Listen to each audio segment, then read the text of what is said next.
investidores e empresários de Santos Dumont.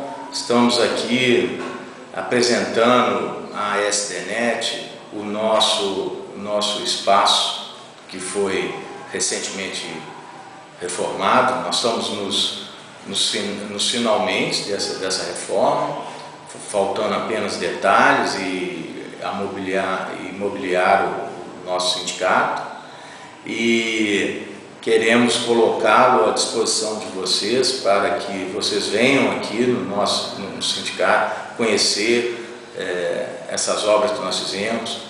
Houve uma ampliação, criamos uma sala de diretorias, fizemos dependências sanitárias com acessibilidade, uma secretaria, sala de eventos. Estamos criando também um espaço gourmet, onde vai ser dado cursos, e além de que a frente aqui, a fachada do prédio, nós trocamos todo o material que anteriormente estava muito deteriorado, e convidamos para que venham conhecer esse espaço que é seu e que foi usado